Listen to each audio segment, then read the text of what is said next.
It, changed everything we thought that our lives would be, if that makes sense. So, yeah, it was very stressful. I mean, it's still very stressful at times.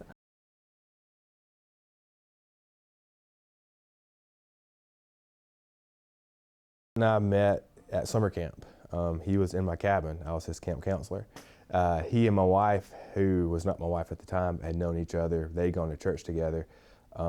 And so we both met at Camp Lake Stevens, and then throughout the years afterwards, he and I kept up through, we never lived in the same place, we never lived in the same city, but we always kept our relationship up through email and through text, things like that.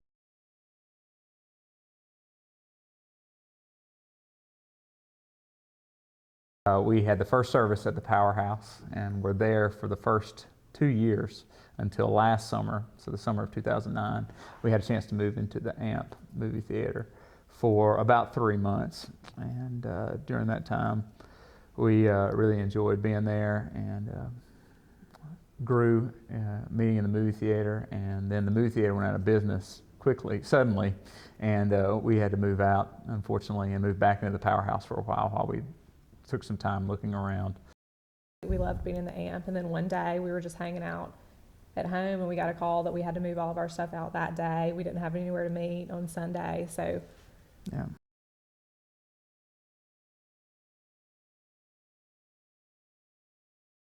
Oftentimes when we would go to set up the next morning, on a Sunday morning, there'd been a wedding reception or a crawfish boil or some other sort of party, and so half the time it was in good order. Other times you never had any clue what you're going to run into when you went to set up.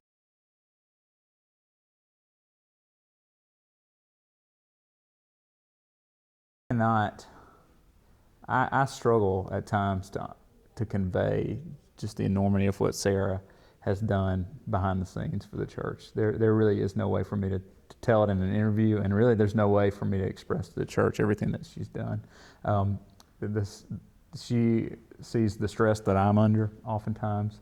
She sees me walking around Saturday nights, still rolling the sermon around in my head to make sure it comes out the right way the next day, because that's just the only way I know how to prepare. And then she gets me when I come home on Sunday nights, and I'm like, I shouldn't have said this. I should have said this. I wish. The look on somebody's face was not what I was expecting when I said that. And she sees all the neurosis that goes along with being a pastor, and has been supportive and has loved me through it. And it's been priceless. Like, I really couldn't have made it.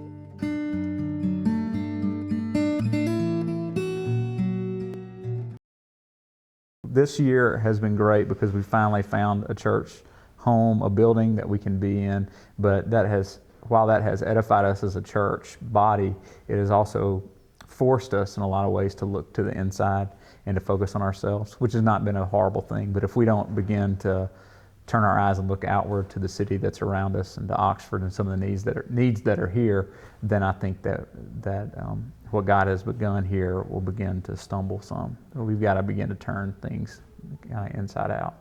The thing that I'm most excited about the future of the church is that I'm not the only one dreaming anymore, and that the things that I want for the future of the church are a little bit different than what a lot of the other people want for the future of the church. But if we continue to come around the Scripture, and if we continue to come around like an open and honest look at church community where we love each other and we forgive each other and we listen to each other and we serve each other, then our collective dreams are much more important than mine.